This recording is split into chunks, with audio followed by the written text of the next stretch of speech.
kami melihat situasi di masyarakat. Di masyarakat ini cukup, ya isu ini cukup ramai, dan kami harus membuktikan apa fakta-fakta yang kita dapatkan. Sampai sekarang dilaporkan ijazah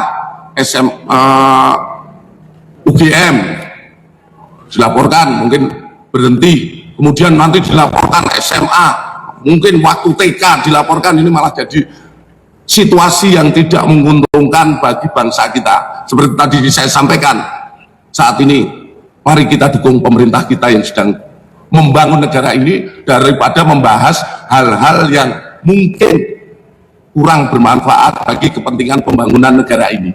Ya. Polisi hentikan kasus pelaporan ijazah palsu Jokowi tanpa melalui proses adu data dan adu uji forensik di persidangan. Namun kejutannya bukan di situ. Yang aneh dari pernyataan polisi adalah seolah-olah pelaporan kasus ijazah palsu sesuatu yang tidak bermanfaat. Apakah memang demikian? Apakah pelaporan kasus dokumen palsu pimpinan negara hanya terjadi di negeri ini? Dan apakah kasus pelaporan ijazah palsu dalam negeri hanya terjadi pada Jokowi? Mari kita telisik.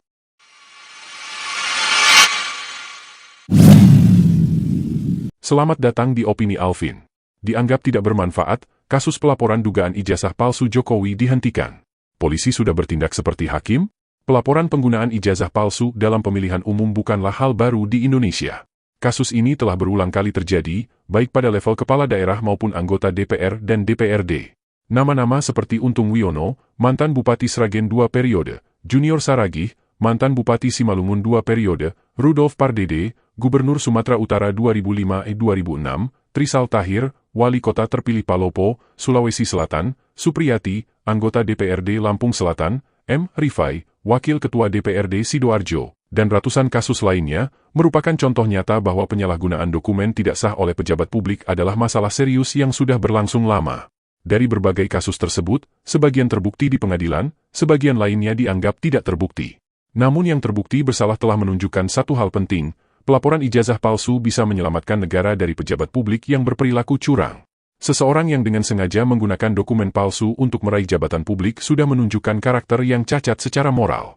Orang baik yang memiliki integritas dan iman kuat tidak akan menempuh jalan kejahatan untuk meraih kekuasaan. Karena itu, ketika aparat penegak hukum berhasil membuktikan penggunaan dokumen palsu oleh calon pejabat, sesungguhnya mereka telah menyelamatkan negara dari potensi kerusakan yang lebih besar. Pelaporan seperti ini justru sangat bermanfaat bagi masa depan demokrasi dan penegakan etika bernegara.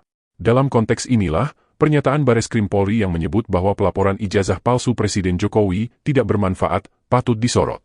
Tugas polisi bukan menilai manfaat, tapi membuktikan, apakah unsur pidana terpenuhi atau tidak, apakah ada bukti atau tidak. Penegakan hukum harus berdasarkan fakta dan bukti, bukan berdasarkan tafsir subjektif soal manfaat. Pernyataan Polri yang menyebut bahwa pelaporan dugaan ijazah palsu Presiden Jokowi tidak bermanfaat justru menjadi blunder baru yang berpotensi semakin meruntuhkan kepercayaan publik terhadap institusi kepolisian. Jika memang ijazah Jokowi terbukti asli, tugas polisi seharusnya bukan menghentikan kasus, tetapi membuktikan keasliannya secara ilmiah dan transparan. Tidak cukup hanya menyatakan bahwa sudah dibandingkan secara kasat mata dengan ijazah lain. Pembuktian ilmiah tidak bisa mengandalkan pengamatan visual semata. Kesalahan persepsi manusia bisa terjadi, namun data ilmiah tidak bisa dibohongi. Tata cara uji forensik seharusnya diumumkan ke publik, termasuk metode seperti uji karbon untuk mengetahui tahun pencetakan dokumen, jenis tinta, jenis kertas, hingga perbandingan struktur cetakan dengan dokumen asli lainnya dari periode yang sama. Semua itu perlu disampaikan secara terbuka agar masyarakat tidak merasa ada yang ditutup-tutupi. Jika pihak pelapor sudah bersedia membuka cara forensik dan hasil uji laboratorium mereka secara transparan ke publik, mengapa polisi justru menanggapi dengan pendekatan subjektif dan menutup akses informasi? Seharusnya, polisi menjawab dengan pendekatan yang sama, ilmiah, terbuka, dan akuntabel. Pernyataan bahwa kasus ini tidak bermanfaat merupakan kekeliruan serius yang menunjukkan bahwa penegakan hukum tidak lagi berjalan berdasarkan profesionalisme, tetapi justru terindikasi mengikuti arah kepentingan tertentu. Polisi tidak berhak menilai manfaat suatu laporan. Yang menjadi kewajiban mereka adalah menyelidiki, menguji bukti, dan menyampaikan hasilnya secara objektif kepada publik. Jika pelaporan penggunaan ijazah palsu terbukti menyelamatkan bangsa dari pejabat yang culas, dan jika pembuktian ilmiah adalah jalan satu-satunya menuju kebenaran, maka kita patut bertanya, mengapa dalam kasus ijazah Jokowi, justru polisi yang lebih dulu mematikan pintu penyelidikan? Di negeri yang waras, Aparat penegak hukum menjadi garda terdepan mencari kebenaran, bukan garda terakhir yang membentengi kekuasaan dari kritik. Dan ketika kebenaran digantung dengan alasan tidak bermanfaat, maka bukan hanya hukum yang diperkosa, tapi masa depan Republik ini sedang dipertaruhkan. Jika polisi ingin dihormati dan kasus ijazah Jokowi benar-benar berhenti, bentuk tim independen dan uji karbon pada dokumen ijazah Jokowi. Apakah ijazah yang disebut ijazah asli Jokowi benar-benar dicetak tahun 1985?